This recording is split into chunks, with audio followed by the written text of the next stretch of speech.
Today, the American Republicans are considered the conservative party, and the American Democrats are considered the liberal party. But if you talk about the Civil War or the 1960s, suddenly the Republicans are the liberals and the Democrats are the conservatives, and everything in between then and now seems to be a confusing mess.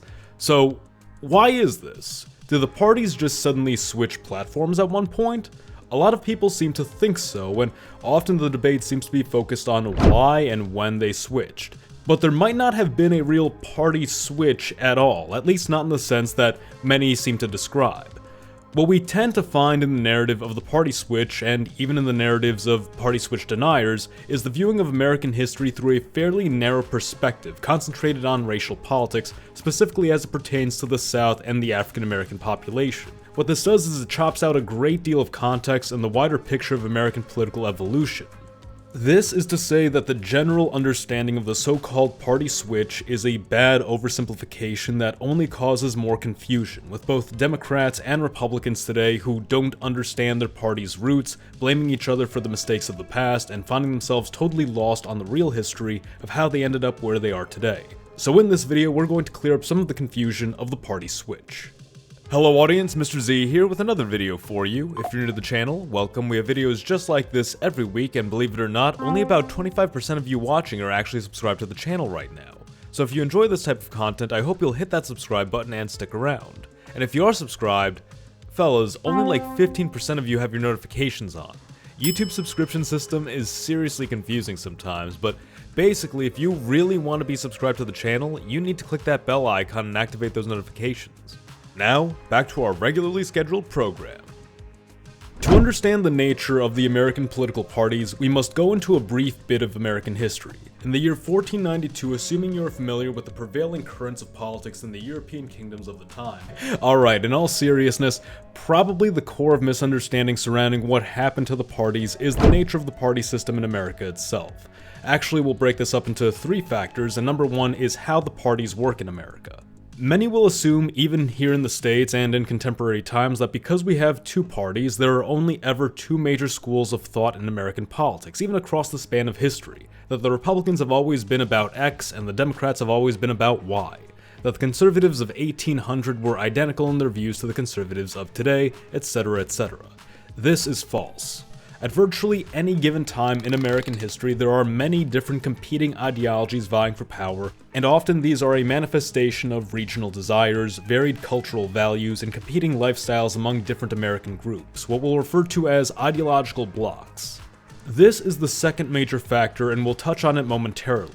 We put together a video on the different nations of America that you can check out after this video, and I have plenty of videos talking about how different regions and cultures in America have always had their own unique and diverse interests, rooted in their differing cultures and circumstances. But to not get too far off that topic, because of the two-party system, what you will commonly see is these multiple distinct factions form coalitions represented by the larger parties. One might say the Republican Party is merely the conservative party, but in reality it is a mishmash of isolationists and warhawks, common farmers and elite Wall Street investors, populists and elitists, big government and small government people. They all have different visions for what they want America to be, yet for some reason come together behind one party. Same goes for the Democrats and their factions, and I've got a video on that too for anyone who wants to check it out. Sure, sometimes you get a reform party or a progressive party that aims to shake up the duality of the two-party system. Sometimes one of the factions breaks the coalition to go out on its own, but generally speaking, the way you win is by hitching your wagon to the elephant or the donkey and hoping that you can steer it in the direction you want it to go, at least for a little while. Just remember there are probably 10 other guys all trying to steer in different directions as well.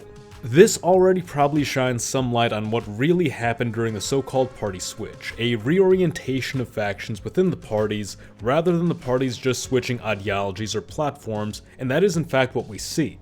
Now let's talk briefly about the different factions in America and their ideologies. I know I've already done this a couple times already, but yes, I do have a video on the evolution of ideology in America as well that you can watch for more in-depth analysis after this video. But to simplify things, let's just focus on 4 or 5 major political blocs in the US.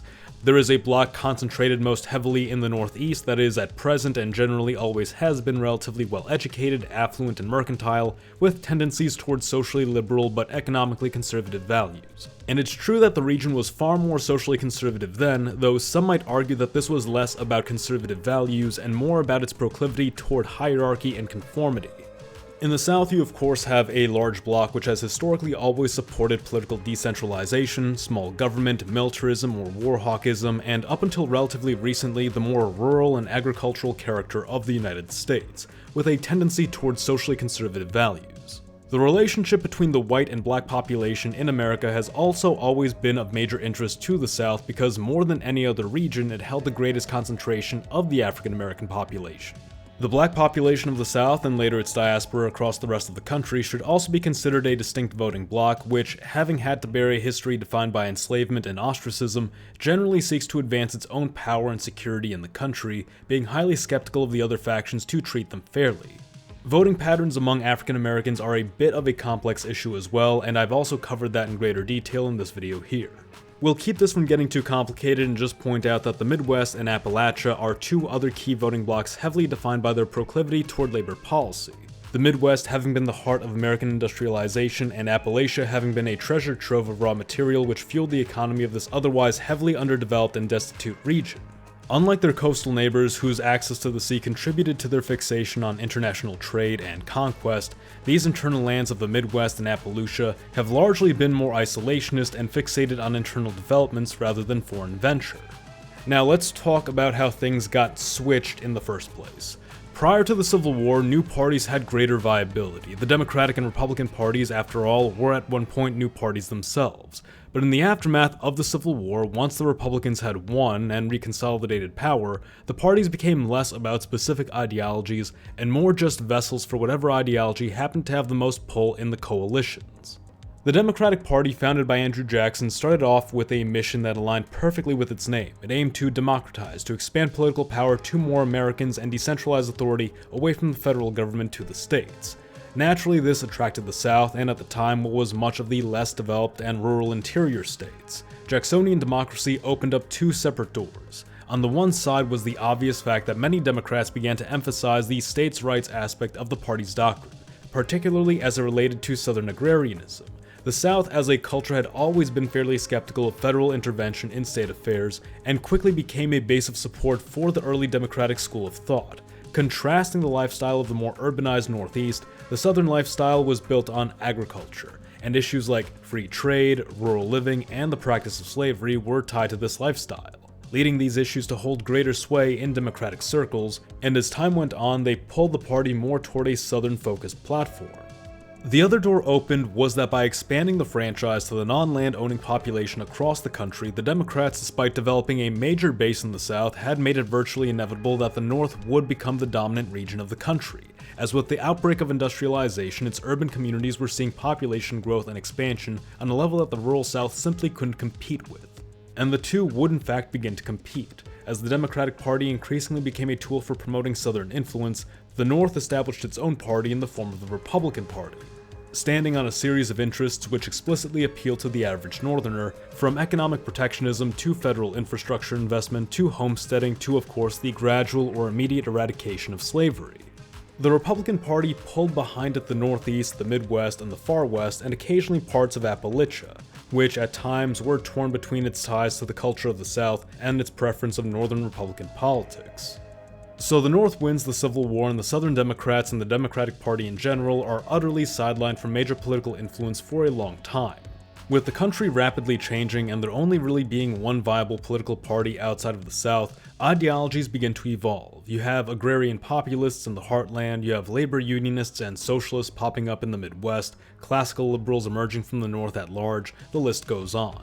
And some of these groups would eventually form their own political parties, but it soon became clear that the odds of a third party winning a national level election were slim to none. So members and elements of these ideologies worked their way into the Democratic and Republican parties, and the ideology that ends up taking over the Republican Party is progressivism. The progressives were an evolutionary step in moderate Republican politics, because remember, American republicanism by this point wasn't just a party but also an ideology. And basically the progressives, who drew upon some of the ideology of these other factions, made the Republican Party more in favor of labor, alleviating social ills, cracking down on corruption, etc. Well, with the Southern Democrats still basically persona non grata, not holding much influence outside of the South, that same progressive ideology ends up becoming the leading faction in the Democratic Party too, with many Democrats outside of the South eventually embracing progressivism as representative of the values the party was founded on, giving more to the common people but through an activist government. For a time, you basically have the two parties championing the same policies with minor tweaks, though it should be emphasized this is only the case at the national level. At the regional level, you still see different factions leading the regional wings of their parties. These Southern-focused Redeemers or Proto-Dixiecrat Democrats still in the Southeast, while the Labor wing of the party in Appalachia came to embrace more progressive ideals. The Republican Party underwent a significant transformation after World War I, as fiscal conservatives gained control, offering an appealing alternative to the progressivism that had dominated American politics during and after the Great War. This new direction attracted support from the pro-business Northeast and West, as well as isolationist regions in the Midwest and interior, all seeking a break from the progressive policies they felt had overstayed their welcome. Meanwhile, the Democratic Party continued to develop its brand of progressivism, which led to a massive resurgence as Republican reputations suffered under the weight of the Great Depression. The New Deal strand of progressivism championed by FDR became the cornerstone of the Democratic platform, uniting a broad coalition that included socially conservative Southern Democrats, elite social liberals, urban minorities, labor unions, and even some former Republican progressives disillusioned with their party's increasingly pro-business stance. During this period, the Republicans found themselves with little influence, relying primarily on northeastern fiscal conservatives and non-interventionist socially conservative rural Midwesterners as their base.